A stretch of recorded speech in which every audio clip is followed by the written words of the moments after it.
Joining us now with reaction, counselor to the president, Kellyanne Conway is with us. All right, forget about those people because it's a joke. It's at this point they're a caricature of themselves. But the more important issue is this. Is this a fair investigation?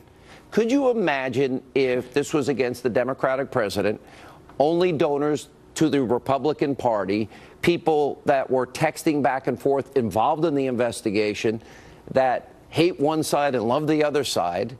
At some point, Kellyanne, you got to say, don't we need a justice system that's fair, balanced? The president has always said that. He respects the rank and file at the Department of Justice and the 35,000 or so who work for the FBI, but we can't have a politicization of any investigation. It should be transparent. It should be independent. And what you and James Rosen and other reporters who care to know all of the facts have uncovered is very troubling to any American who's paying attention. This Peter Strzok guy, boy, is he the busiest guy in Washington, D.C. I don't know if I've ever sent 10,000 texts in my life, let alone to one person. He's carrying on this relationship. He's sending 10,000 texts. He's putting energy into being systematically against Donald Trump, which is not his job. He is really at the eye of the hurricane of so much. He is changing the language to protect Hillary Clinton.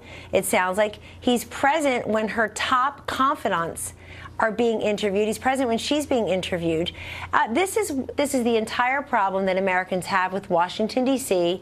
and had with Hillary Clinton. The idea that she's always above the law, there's a double standard, and Sean, anybody, and this includes everybody, who has wasted all of 2017 talking about Russia, Russia, Russia in this investigation, they are duty-bound to cover this aspect of the investigation. This guy in the Department of Justice, he's 4 doors down from his boss, the Deputy Attorney General. He's in Main Justice. He's on the main floor there, and he is meeting after Donald Trump won, which they did not expect and they did not want. He's meeting with the head of a guy who put together a dossier using DNC and Clinton campaign money and trying to figure out a way to discredit the democratically elected president. It stinks to high heaven. And look, I think there's so much going on so quickly with all this information that it's very easy for Americans to just tune it out or feel, oh, it's confused or it doesn't affect me. What are we doing for Christmas? What's going on for New Year's? They will pay attention. And part of it is the media have set a trap for themselves. They've been so obsessed for a year plus with what they consider to be an important investigation. They've been talking about Russia and not America. But it also shows something else. I want to say one more thing. Hillary Clinton, she already had every advantage possible. All the king's horses, all the king's men. She had so much more money, so much more personnel. She had all of the mainstream media. She had all the Democrats. She had so many people behind her. Two presidents, her husband and her predecessor, who's by the way, whose record did not get a third term through her candidacy, Barack Obama's. She had all these advantages. And then after she loses, she still has advantages. She still has people going for her. Donald Trump won on the issues. He was a much better, brilliant communicator and messenger. His ideas prevailed, hers failed. And this idea on his health is offensive. I won't even dignify it except to say, remember when Hillary Clinton folded like an accordion in front of the whole world on 9/11? We said nothing about it the whole day at the campaign, zero. She folded in front of everyone. And apparently she had pneumonia 2 days earlier. And you know what she did that night? She was at Cipriani with her high-class donors, calling the rest of us irredeemable and deplorable with pneumonia. Then she takes 5 days off before the debates. Donald Trump's doing 7 rallies a day and showing up to the debate to beat her. She's taking time off to rest, and we're going to talk about his health. It's a joke. The man's the most energetic, engaged person I know. I do remember her collapse and a bunch of other issues that came up during the campaign. Kellyanne, good to see you. We appreciate it. And, thank you. Thank you so much. By the way, those images you're seeing, Ventura County, San Diego, California, you have these wildfires now raging out of control. You have the high-blowing Santa Ana winds coming in. It has really, these are chilling photos. We'll keep an eye on it all throughout the night tonight. Here with more reaction first, though, is Salem radio nationally syndicated host Larry Elder, former Secret Service agent Dan Bongino.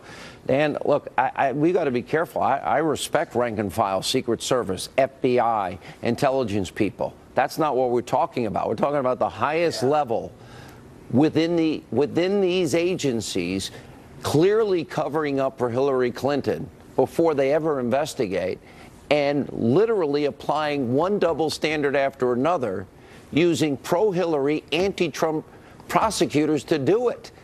This literally is a threat to our entire legal system if this holds up. Your thoughts?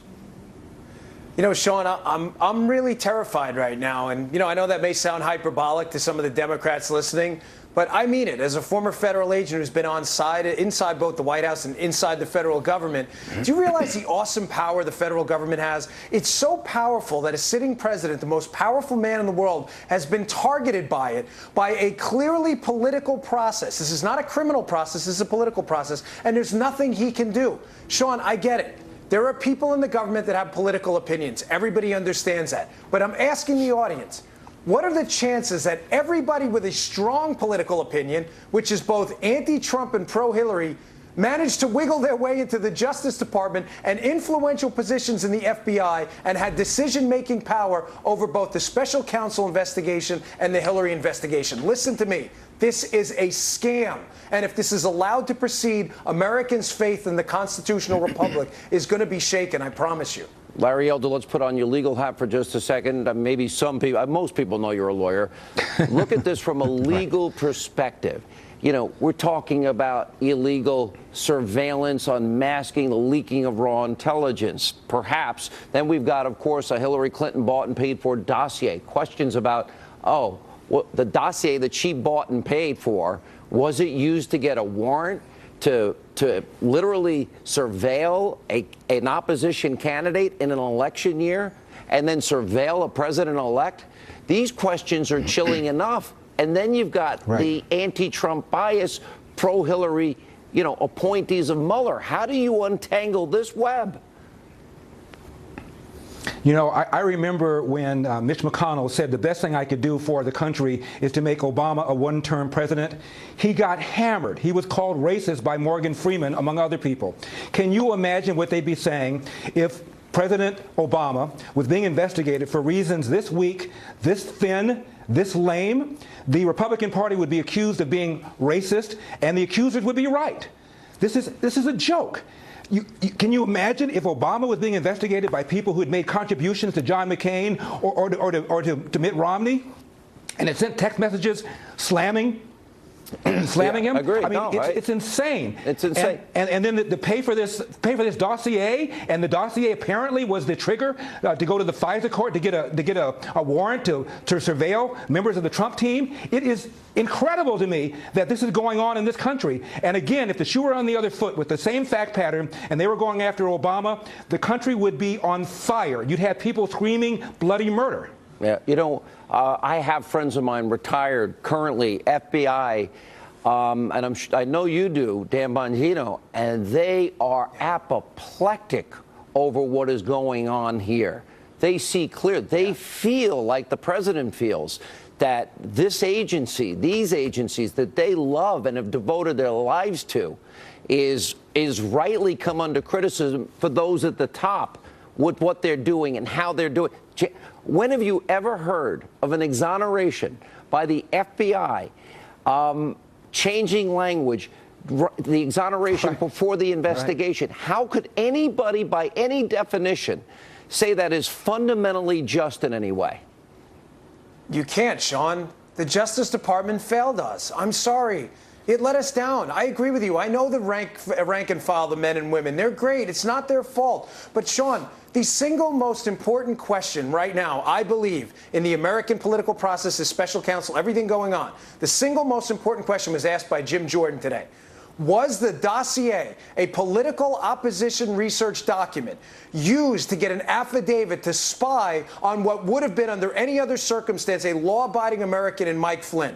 If that's the case, Sean, mark my words on this. You saw the first hijacking of the FBI by the Democratic National Committee and a major political party candidate in the Hillary Clinton campaign. All right. Thank you both for being with us. And Sean, look at the double standard here. Hillary skates.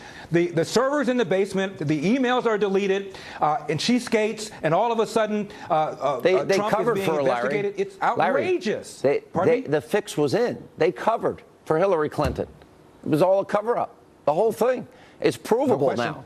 All right. Thank you both. We have a lot more to cover tonight. Powerful edition of Hannity. Sara Carter, brand new report, along with Greg Jarrett, John Solomon. Also, Newt Gingrich is here. As you can see on your screen, Ventura County, San Diego, raging wildfires, leaving a trail of destruction as we speak in Southern California. We'll have a report on that and more.